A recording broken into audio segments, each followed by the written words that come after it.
జై తెలంగాణ ఫ్రెండ్స్, చాలా జోరుగా జరుగుతున్న ఎలక్షన్ ప్రచారం చూస్తున్నాం మనం. ఇదే సందర్భంగా కేటీఆర్ గారు మన నల్గొండల పోయి ప్రచారం చేస్తున్నారు. ప్రచారంలో ఏమంటున్నారంటే, నల్గొండల పనికిరాని చెల్లని ఒక రూపాయి నోటు అది గుట్టదేరు ఎట్లా వనుకొస్తుందని అందరికీ చూపెట్టి కోమటిరెడ్డి వెంకటరెడ్డి మీద సెటార్లు వేస్తున్నారు. సరే, మంచిగా ఉన్నది, ఇంటానికి మంచిగా ఉన్నది, నవ్వుకుంటానికి మంచిగా ఉన్నది, అంతా మంచిగా ఉన్నది. మళ్ళీ కేటీఆర్ గారు మళ్ళా చెల్లని రూపాయి చెల్లిన రూపాయి అని మాట్లాడుతున్నారు కదా. మీకు ఖమ్మం నుంచి తుమ్మల నాగేశ్వరరావుని 2014లో ఆయన టీడీపీ టికెట్ మీద ఓడిపోతే ఒక తెలంగాణ వ్యతిరేకం చేసిన ఒక లీడర్ని ఎమ్మెల్సీని చేసి మీ పార్టీలో జాయిన్ చేసుకొని మంత్రిని చేసి మాకు అంటగట్టారు. ఇది వాస్తవమా కాదా? ఇట్లాంటి 100 కాదు, 200 కాదు, 500 ఎగ్జాంపుల్ చెప్తాను మీరు చేసినాయని. ఆ నోటు ఎట్లా చెల్లిపించారు మళ్ళీ మీరు? ఆ చెల్లని నోటుని ఎట్లా చెల్లిపించారు మళ్ళీ మీరు? అసలు చెల్లింది అని మాట్లాడాలి అని అనుకుంటే హరీష్ రావు చెల్లిన రూపాయ, చెల్లని నోటా, చెల్లె నోటా మీరు చెప్పాలి మనం. ఎందుకంటే ఉద్యమంలో నేను హరీష్ రావు కలిసి పనిచేసినాం. మీరు కూర్చొని ఈరోజు ఏళ్తున్న ఆ కోట పునాది రాళ్ళని నేను కూడా మోసిన కొన్ని రోజులు.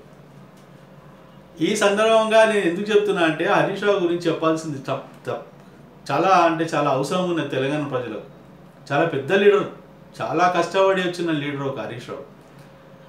2001లో అసెంబ్లీలో హాల్లో పోయే కారిడార్లో, ఎమ్మెల్యేస్ పోయే ఆ కారిడార్ లోపల ఒక 3 రూమ్లు ఉంటుండే. ఒకటేమో కిషన్ రెడ్డి బీజేపీకి సంబంధించిన ఒక రూము, పక్కకు మన నోముల నరసింహయ్య కమ్యూనిస్ట్ పార్టీకి సంబంధించిన ఒక రూము, దాని పక్కకు ఫస్ట్ టైం కేసీఆర్ గెలిచి అసెంబ్లీకి పోతే ఒక రూమ్ ఇచ్చింది, తెలంగాణ రాష్ట్ర సమితి పేరు మీద ఒక రూమ్ ఇచ్చింది, అది కేసీఆర్ రూమ్. ఆ రూమ్ బయట నాకు హరీష్ రావు గారికి ఒకటే పని ఉంటుండే, పోయే అందరు తెలంగాణ ఎమ్మెల్యేలను తీసుకొచ్చి కేసీఆర్ని కలిపేయాలి, మా దగ్గరికి మద్దతు తెలపాలి, తెలంగాణలో రావాలి అని. అంటే ఇవన్నీ ఎందుకు చెప్తున్నా అంటే, ఎట్లా స్టార్ట్ అయింది ఈ పునాదులు అనేటివి ఈరోజు ఇంత బలపడ్డే ఎట్లా? హరీష్ రావు లేకుండా టీఆర్ఎస్ పార్టీని ఎవరైనా ఊహించుకోగలుగుతారా ఈ రాష్ట్రంలో? అంటే ఆయన ఎంత కష్టపడ్డాడు అనేది చెప్పే తాత్పర్యంలో మీ అందరికీ నేను చెప్తున్నా. అలాంటి హరీష్ రావుని ఈరోజు క్యాంపెయిన్ కమిటీలో కాకుండా పోస్టర్ల కాడికేలి కూడా మీరు ఆయన పేరు మొత్తం గైడ్ చేసేసి, ఆయనని ఎక్కడ కాకుండా చేసేసి ఈరోజు క్రమక్రమంగా ఆయనను ప్రజలు మర్చిపోయేటట్టు మొత్తం హరీష్ రావుని ఖతం చేస్తాను ప్రయత్నిస్తున్నారు. తెలంగాణ సమాజం ఒప్పుకుంటుందా దీన్ని? మీరు అనుకుంటారా తెలంగాణ సమాజం హరీష్ రావుని మీరు ఇట్లా నలిఫై చేస్తే ఒప్పుకుంటుంది అనుకుంటారా మీరు? మీకు హరీష్ రావు చెల్లని నోట్ అయింది, ఈ ఓఎస్సీ బ్రదర్స్, ఈ పనికిరాని పావులా నా కొడుకులు, వీళ్ళు ఈరోజు మీ పావులా నా కొడుకులు వచ్చి ఈరోజు క్యాంపెయిన్ చేస్తారంట. మీకు హరీష్ రావు క్యాంపెయిన్ చేస్తారు పనికిరాడు, కానీ అసదుద్దీన్ ఓవైసీ మాత్రం అన్ని మొత్తం జిల్లాల్లో టీఆర్ఎస్కి క్యాంపెయిన్ కమిటీలా ఉండి క్యాంపెయిన్ చేస్తారంట. ఇది మేము ఒప్పుకోవాలి, ప్రజలు కూడా ఒప్పుకుంటారు. రేపు తెలంగాణ ద్రోహులు, తెలంగాణకు పనికిరానులు, తెలంగాణ వ్యతిరేకించిన ఓఎస్సీ బ్రదర్స్ మాత్రం ప్రచారం చేయాలి. మీకు తెలంగాణ కోసం మీకు అన్ని విధాలుగా ఈరోజు ఇంత బలపడ్డ టీఆర్ఎస్ పార్టీ అంటే ఒక్కొక్క లీడర్ హరీష్ రావు తీసుకొచ్చింది ఈరోజు తెలంగాణ రాష్ట్రానికి. సరే, మీరు చేసేది మీరు చేయండి, ప్రజలు చేసేది ప్రజలు చేస్తారు. కానీ అంటే ఒక బాధ, ఒక చాలా డీప్ బాధ కొన్ని తలుచుకుంటే, మీరు ఏ విధంగానైతే ఎవరిని లేపుతున్నారు, ఎవరిని కథం పట్టిస్తున్నారు అనేది తలుచుకుంటే, ఆమె తెలంగాణ ఫూల్. తెలంగాణ సెంటిమెంట్స్ నాకు నరనరాలు ఉన్నాయి. నాకు కొట్లాడినా కదా, నేను కూడా మీ నాయనకన్నా ముందు నుంచి నేను తెలంగాణ ఉద్యమంలో ఉన్నా. సరే, ప్రజలు ఈసారి ఎటువైపు ఉంటారో, ఎవరికి తీర్పు చెప్తారో చూసాం. శేఖర్ అన్న నమస్తే. శేఖర్ అన్న అంటే నేను కేసీఆర్ గారిని శేఖర్ అన్న అని పిలుస్తుంటే, ఎందుకంటే కొంతమంది అప్పట్లో దగ్గర ఉన్న వాళ్ళంతా ఆయన శేఖర్ అన్న అని సంబోధిస్తారు. నిన్న మీరు మహబూబ్నగర్ మీటింగ్లో మాట్లాడుకుంటా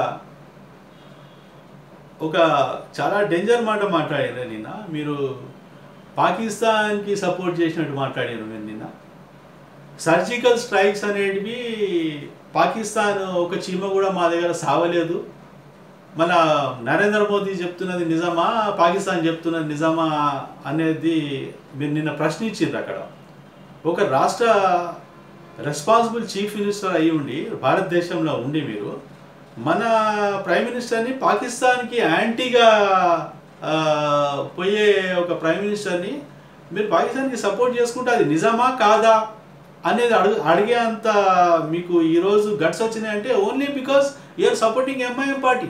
ఒక యాంటీ నేషనల్ పార్టీ మీ మీద ఎంత ఇన్ఫ్లుయెన్స్ చేస్తుందంటే ఈరోజు మీరు హిందువులను కూడా హిందువులు బంధువులు అంటున్నారు, పాకిస్తాన్కి సపోర్ట్ చేస్తున్నారు, మన ప్రైమ్ మినిస్టర్ని ప్రశ్నిస్తున్నారు.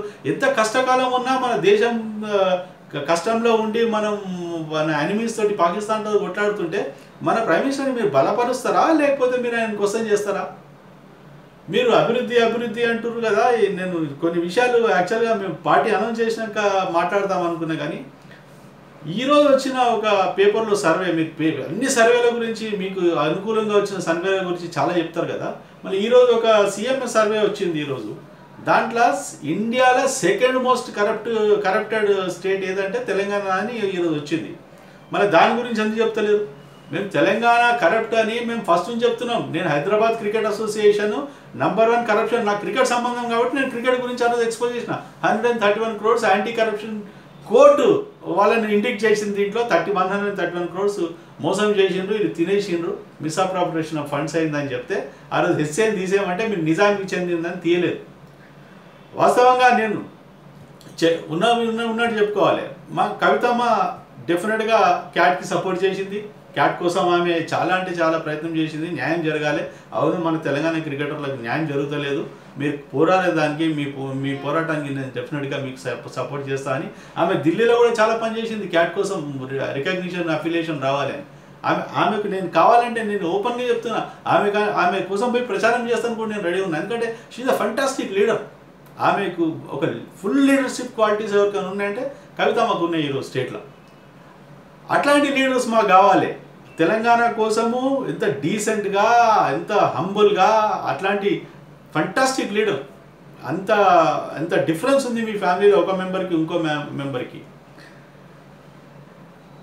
చాలా త్వరలో నేను ఒక చాలా పెద్ద ఈయన ఢిల్లీ పోతా ఢిల్లీకి ఏమో చేస్తా అని అంటారు కదా. చాలా త్వరలో ఇది ఎందుకు పోతా, ఏం చేస్తా అంటున్నారు, ఎందుకు పోతా అంటున్నారు అనే దాని మీద మాత్రం నేను మీ అందరి ముందు మళ్ళీ వచ్చి మాట్లాడతా.